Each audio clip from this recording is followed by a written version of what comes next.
राधे राधे भक्तों। श्री कृष्णा, जय श्री बांके बिहारी लाल की जय।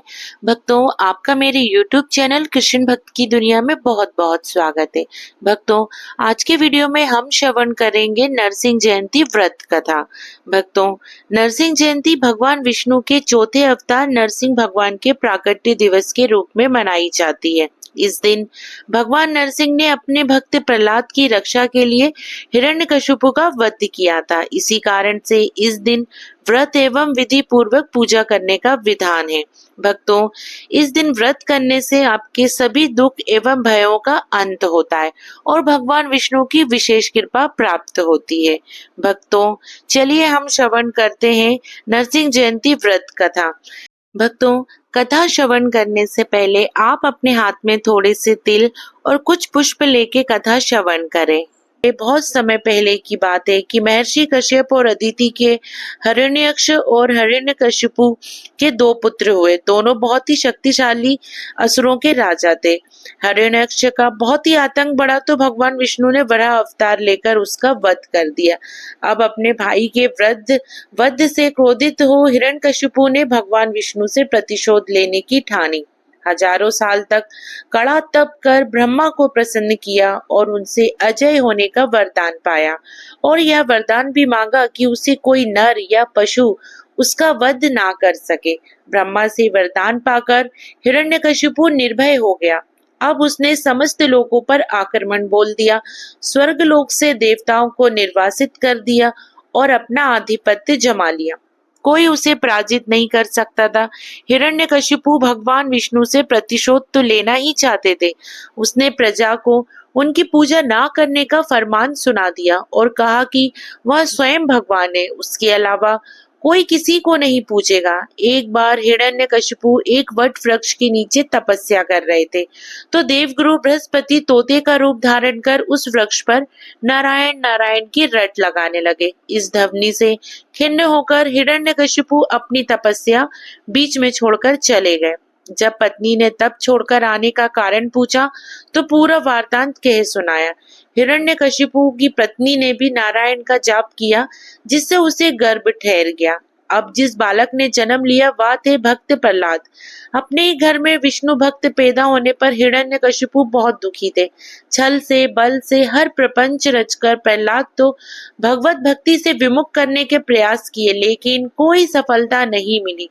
यहाँ तक कि उसे अपनी बहन होलिका के जरिए जीवित तक जलाना चाहा लेकिन प्रभु की कृपा से प्रहलाद सकुशल थे और होलिका जल चुकी थी। अब तो हिरण्यकशिपु के क्रोध का ठिकाना नहीं था।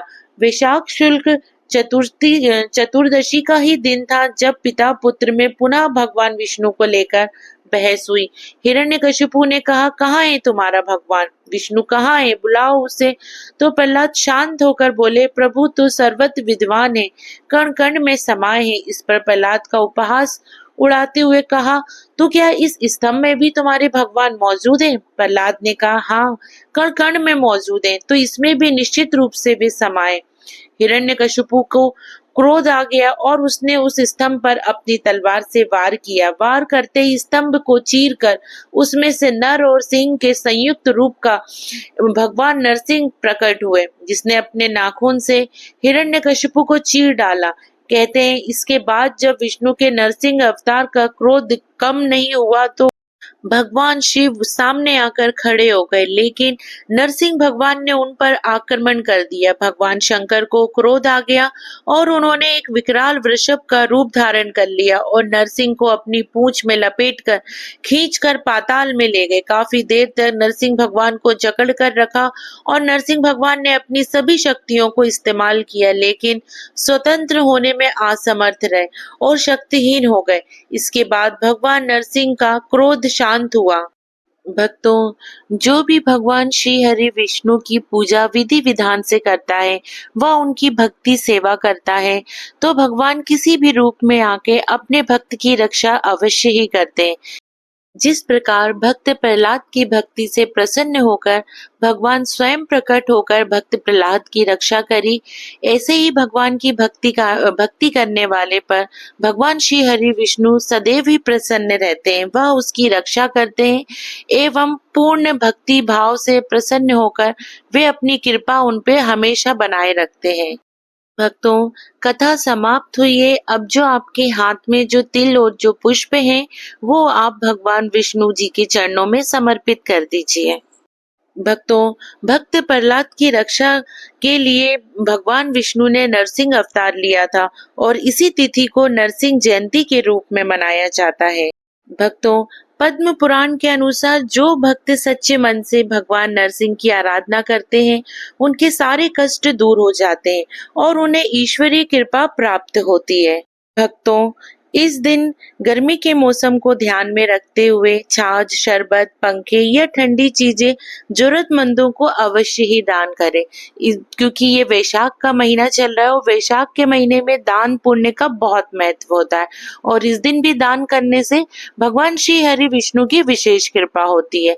तो भक्तों, ये थी अब नरसिंह जयंती की व्रत कथा। भक्तों, अगर नरसिंह जयंती व्रत कथा का ये छोटा सा वीडियो अगर आपको पसंद आया हो तो आप मेरे वीडियो को लाइक जरूर कीजिएगा व चैनल को सब्सक्राइब जरूर कीजिएगा। तो भक्तों, आप सभी को नरसिंह जयंती की बहुत बहुत शुभकामनाएं। आप सभी को प्रेम पूर्वक राधे राधे।